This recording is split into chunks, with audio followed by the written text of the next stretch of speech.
in the end,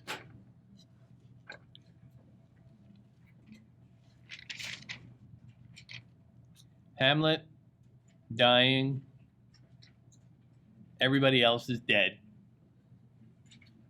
Hamlet has this really lovely scene with Horatio.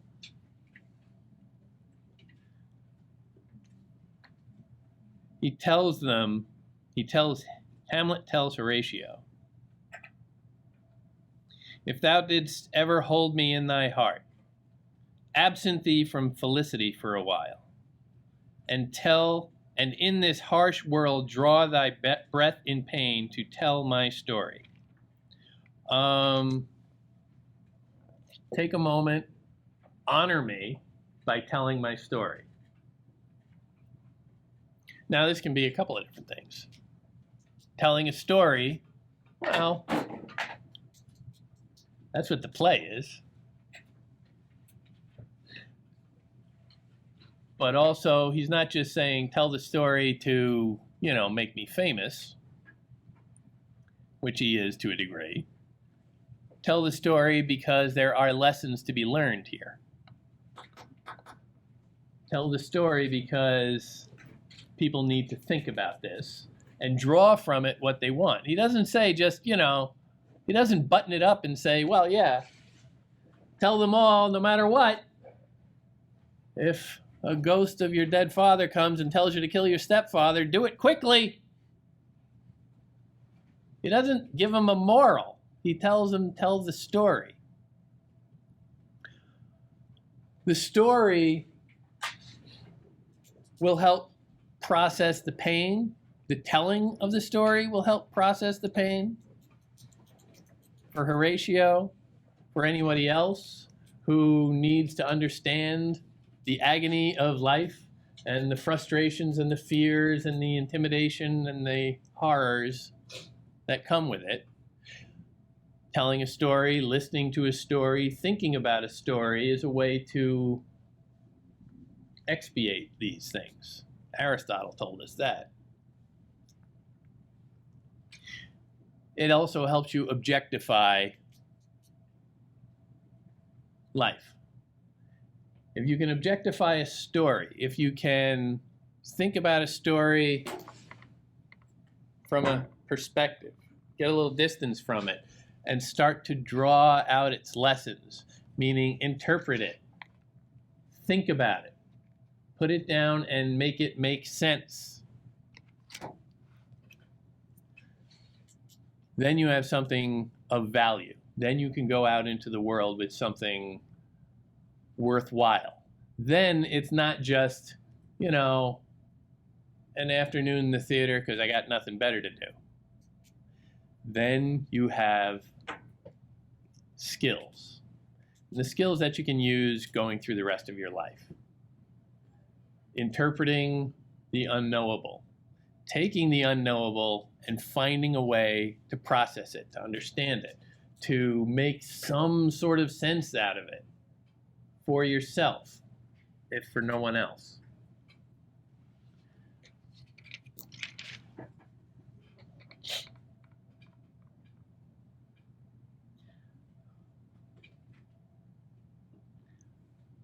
At the end, Hamlet is dead. Fortinbras comes in. Fortinbras and Horatio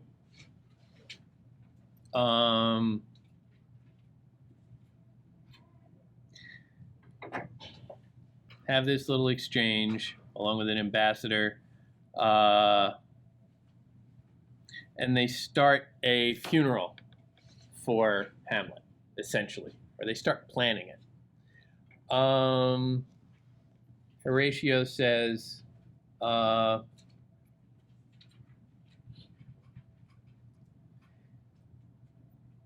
give order that these bodies high on a stage be placed to the view, and let me speak to the yet unknowing world how these things came about.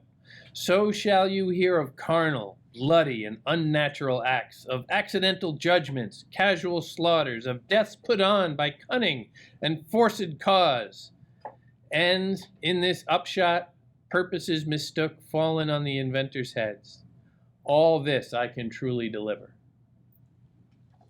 Now, that first part, carnal, bloody, and unnatural acts, of accidental judgments, casual slaughters, of deaths put on by cunning and forced cause.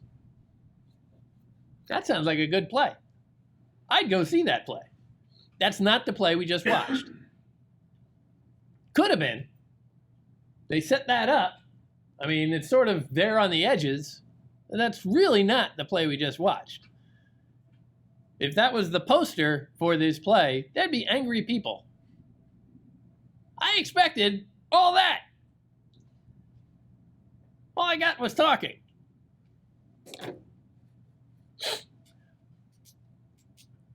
In this upshot, purposes mistook. Purposes mistook. Now, basically that means mistaken assumptions, which you could say that different characters in the play had for one another, or had about the situation, which is, you know, what leads to just about every plot in the history of humankind. Mistaken assumptions, mistaken understandings, conflict arises, people die. But it's also about the purpose of the play, because all that stuff, yeah, that was there, but Shakespeare tends to do this towards the end of his play. Again, sort of like how he started with very minor characters, he's ending with very minor characters. All the major characters are dead in a pile.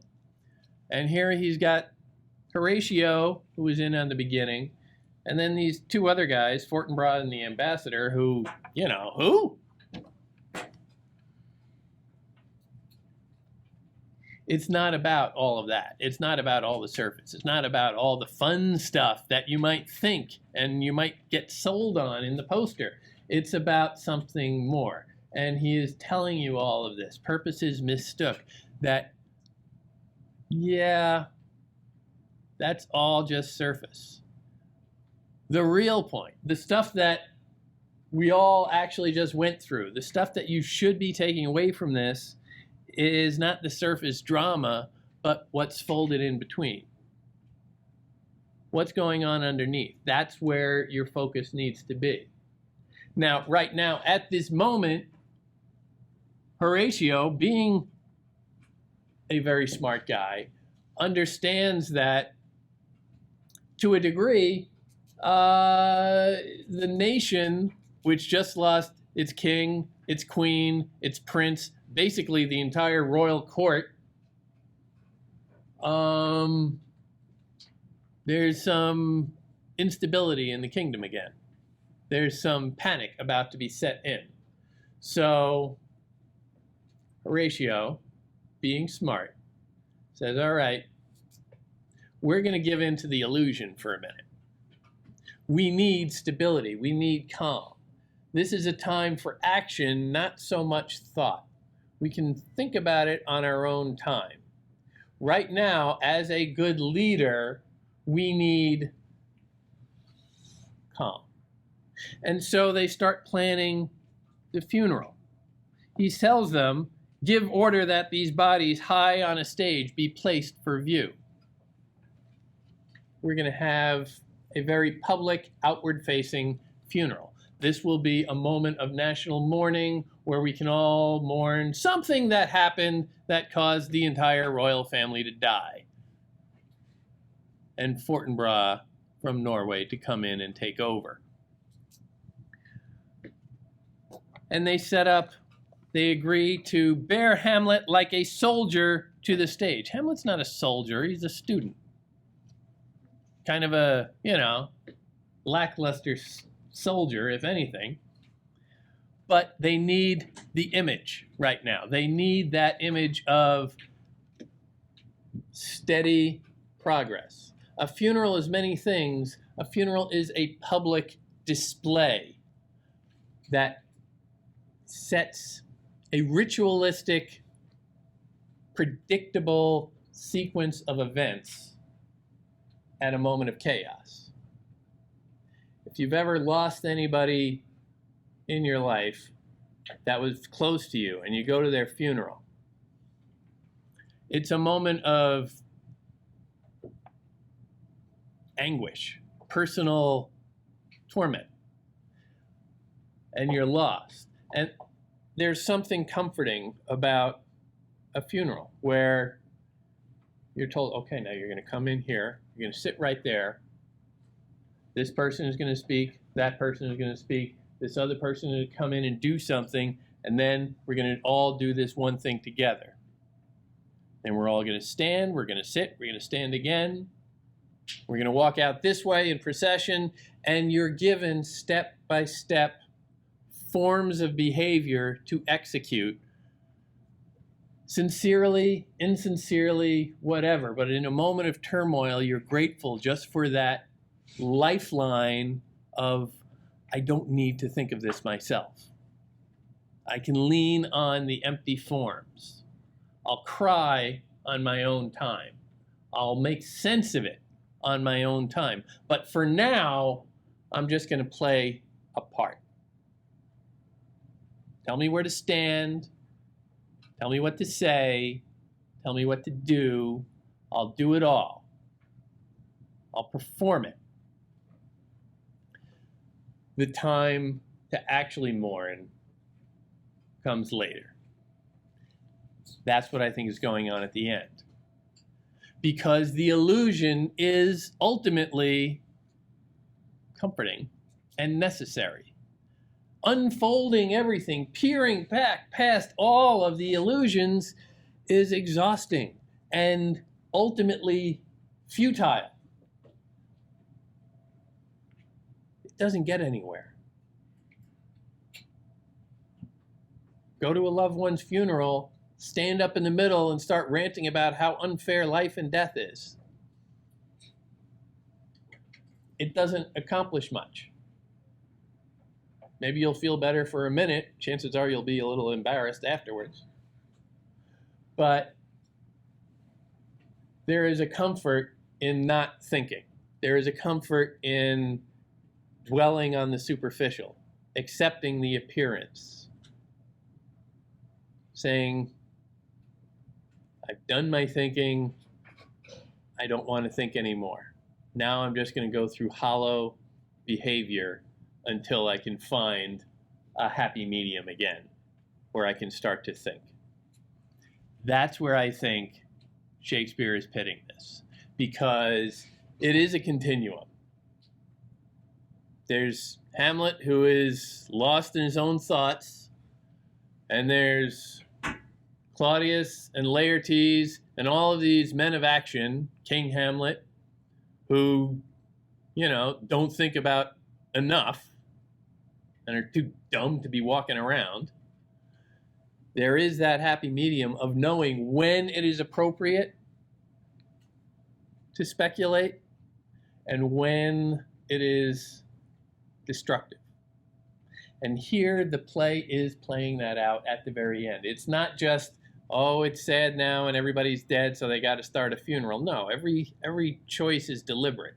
Shakespeare will end the play with dead people on the stage. He doesn't have to start the funeral, but here the funeral matters because it is surface behavior. And you don't know what's going on behind everybody's eyes. You don't know what they're thinking. You don't know what they're feeling. There's a time for that, and then there's a time to act.